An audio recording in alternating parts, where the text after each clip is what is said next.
पद्धतीने जिंकताय हे चंदीगडच्या महापौर पदाच्या निवडणुकीने दाखवून दिलं।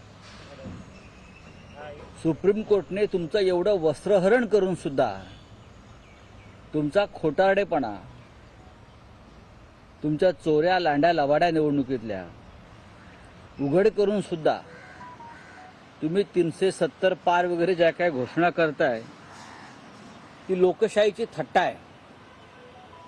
याचा अर्थ तुम्ही 370 जागा जिंकण्यासाठी यंत्रणा आधीच ताब्यात घेतलेली आहे, पण आम्ही ती होऊ देणार नाही। जे.पी. नड्डा काल इतकंच म्हणालेले नाहीयेत।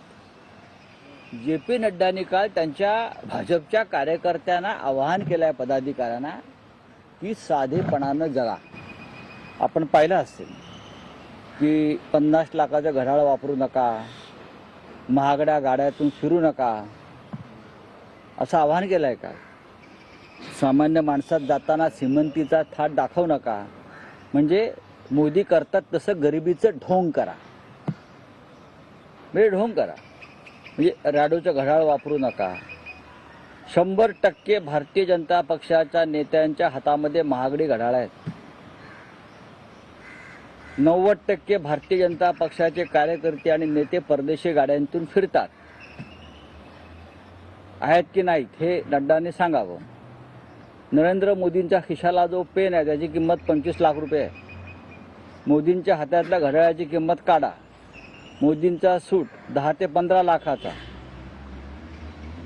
मोदींचं विमान, ज्या विमानातून मोदी फिरतात ते खास मोदींसाठी घेतलेलं 20,000 कोटीचं विमान। मोदींचे सगळे मित्र हे अब्जाधीश, कोणी गरीब नाही, चहा विकणारा कोणी नाही त्याच्यामध्ये। तेव्हा जे.पी. नड्डा यांनी हे ढोंग बंद केलं पाहिजे। भारतीय जनता पक्षानं निवडणुकीच्या तोंडावरची ढोंगबाजी आहे ही बंद करून गरिबांना जे हवं आहे, तुम्ही एका बाजूला शेतकऱ्यांवर गोळ्या झाडता, शेतकऱ्यांच्या हत्या करता, या महाराष्ट्रामध्ये गरिबीची थट्टा उडवता, या महाराष्ट्रामध्ये आमदार खासदारांना 50-50 कोटींना विकत घेऊन सरकार बनवता, आणि तुम्ही दुसऱ्या बाजूला आपल्या कार्यकर्त्यांना सांगताय की महागड्या गाड्या वापरू नका, महागडी घड्याळं वापरू नका।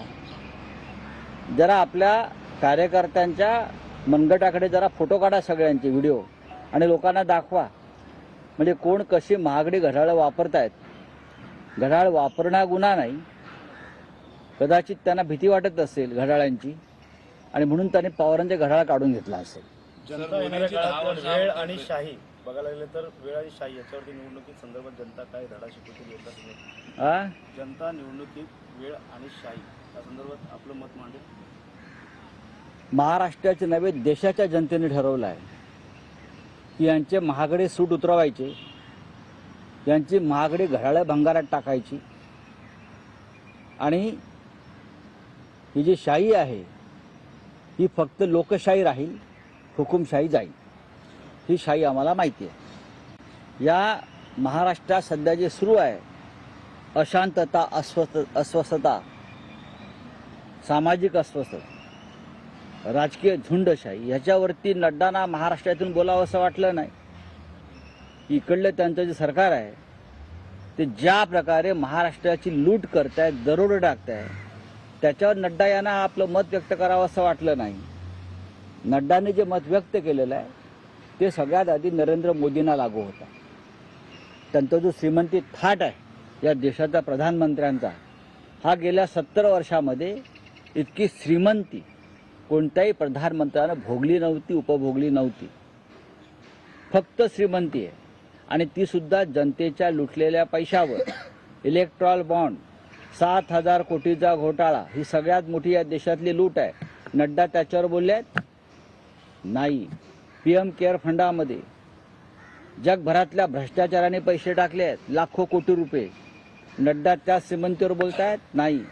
महाराष्ट्रामध्ये येऊन या फुले आंबेडकरांच्या महाराष्ट्रातून आम्हाला ज्ञान देऊ नका। हा महाराष्ट्र नेहमी सामान्य राहिलेला आहे, आणि सामान्य माणसानं मोठा विचार करून हा महाराष्ट्र घडवलेला आहे।